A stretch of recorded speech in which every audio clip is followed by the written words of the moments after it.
बिस्मिल्लाहिर्रहमानिर्रहीम। अस्सलाम वालेकुम नाज़रीन। हज्जाज बिन यूसुफ हाफिज़ कुरान था। वो तहज्जुद की एक रकात में 10 सिपारों की तिलावत करता था। बाजमात नमाज पढ़ाता था और शराब व ज़िना से दूर भागता था, लेकिन इंतहाई जालिम था। जब उसकी मौत आई तो इंतहाई इबरतनाक मौत आई। हज़रत सईद बिन जबीर रहमतुल्लाह अलैह, जो कि एक ताबई बुजुर्ग थे, एक दिन मिंबर पर बैठे हुए ये अल्फाज अदा किए कि हज्जाज एक जालिम शख्स है। उधर जब हज्जाज को पता चला कि आप मेरे बारे में ऐसा गुमान करते हैं, तो आपको दरबार में बुला लिया और पूछा, क्या तुमने मेरे बारे में ऐसी बातें बोली हैं? तो आपने फरमाया, हाँ बिल्कुल, तू एक जालिम शख्स है। ये सुनकर हज्जाज का रंग गुस्से से सुर्ख हो गया और आपके कत्ल के अहकामात जारी कर दिए। जब आपको कत्ल के लिए दरबार से बाहर ले कर जाने लगे तो आप मुस्कुरा दिए। हज्जाज को नागवार गुजरा। उसने पूछा, क्यों मुस्कुराते हो? तो आपने जवाब दिया, तेरी बेवकूफ़ी पर, और जो अल्लाह तुझे ढील दे रहा है उस पर मुस्कुराता हूँ। हज्जाज ने फिर हुक्म दिया कि इसे मेरे सामने ज़िबा कर दो।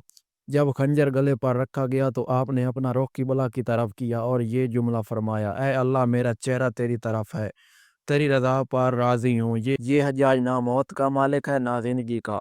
जब हज्जाज ने ये सुना तो बोला, इसका रुख किबला की तरफ से फेर दो। जब किबला से रुख फेरा तो आपने फरमाया, या अल्लाह, रुख जिधर भी हो तू हर जगह मौजूद है। मशरक़ मगरिब हर तरफ तेरी हुक्मरानी है। मेरी दुआ है कि मेरा कत्ल इसका आखिरी ज़ुल्म हो, मेरे बाद इसे किसी पर मुसल्लत ना फरमाना। जब आपकी ज़ुबान से ये जुमला अदा हुआ, उसके साथ ही आपको कत्ल कर दिया गया और इतना खून निकला कि दरबार तर हो गया। एक समझदार बंदा बोला कि इतना खून तब निकलता है जब कोई खुशी खुशी मुस्कुराता हुआ अल्लाह की रज़ा पर राज़ी हो जाता है। हज्जाज बिन यूसुफ के नाम से सब वाकिफ़ हैं। हज्जाज को अब्दुल मुल्क ने मक्का, मदीना, ताइफ और यमन का नायब मुकर्रर किया था और अपने भाई बशर की मौत के बाद उसे इराक भेज दिया, जहाँ से वो कूफा में दाखिल हुआ। उन इलाकों में 20 साल तक हज्जाज का अमल दखल रहा। उसने कूफा में बैठकर ज़बरदस्त फतूहात हासिल की। उसके दौर में मुसलमान मुजाहिदीन चीन तक पहुंच गए थे। हज्जाज बिन यूसुफ ने ही कुरान पाक पर अराब लगवाए। अल्लाह ताला ने उसे बड़ी फसाहत और बलागत और शुजाअत से नवाजा था।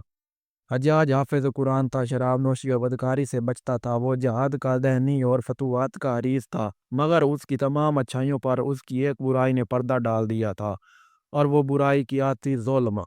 हज्जाज बहुत जालिम था। उसने अपनी ज़िंदगी में एक खूंखार दरिंदे का रूप धारा रखा था। वो अल्लाह के बंदों, औलिया और अल्मा के खून से होली खेल रहा था। हज्जाज ने 1,20,000 इंसानों को कत्ल किया है। उसके जेल खानों में एक एक दिन में उस 80-80 हज़ार कैदी एक वक्त में होते, जिनमें से 30,000 औरतें थी।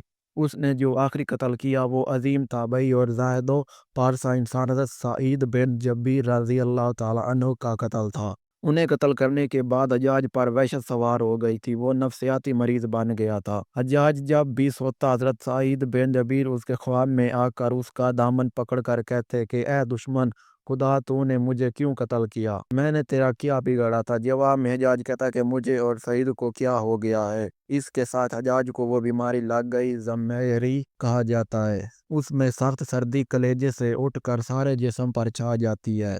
वो कांपता था। आग से भरी अंगीठियां उसके पास लाई जाती थी और इस कदर करीब रख दी जाती थी कि उसकी खाल जल जाती थी, मगर उसे एहसास नहीं होता था। हकीमों को दिखाने पर उन्होंने बताया कि पेट में सरतान है। एक तबीब ने गोश्त का टुकड़ा लिया और उसे धागे के साथ बांधकर हज्जाज के हलक में उतार दिया। थोड़ी देर बाद धागे को खींचा तो उस गोश्त के टुकड़े के साथ बहुत अजीब नस्ल के कीड़े चमटे हुए थे और इतनी बदबू थी जो पूरे एक मुरब्बा मील के फासले पर फैल गई। दरबारी उठकर भाग गए। हकीम भी भागने लगा। हज्जाज बोला, तू किधर जाता है? इलाज तो कर।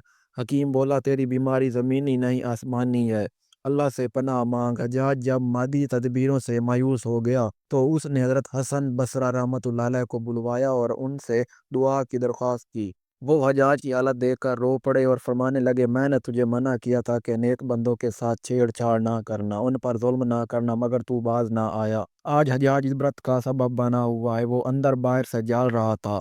वो अंदर से टूट फूट चुका था। हज़रत बिन जबीर रज़ी अल्लाह ताला अन्हु की वफ़ात के 40 दिन बाद हज्जाज की भी मौत हो गई थी। जब देखा कि बचने का इम्कान नहीं तो करीबी अजीज़ों को बुलाया और जो बड़ी कराहत के साथ हज्जाज के पास आए। वो बोला, मैं मर जाऊं तो जनाजा रात को पढ़ाना और सुबह हो तो मेरी कब्र का निशान भी मिटा देना। کیونکہ لوگ مجھے مرنے کے بعد قبر میں بھی نہیں چھوڑیں گے۔ اگلے دن حجاج کا پیٹ پھٹ گیا اور اس کی موت واقع ہو گئی۔ اللہ ظلم کی رسی دراز ضرور کرتا ہے، لیکن جب ظلم سے حساب لیتا ہے تو فرشتے بھی خشیت الہی سے کامتے ہیں، عرش ہل جاتا ہے۔ اللہ ظالموں کے ظلم سے ہم سب کو محفوظ رکھے، آمین۔ اگر آج کی ویڈیو پسند آئی ہو تو ویڈیو کو لائک کر دیں، چینل کو سبسکرائب کر دیں۔ ملتے ہیں نیکسٹ ویڈیو میں، تب تک کے لیے اللہ حافظ۔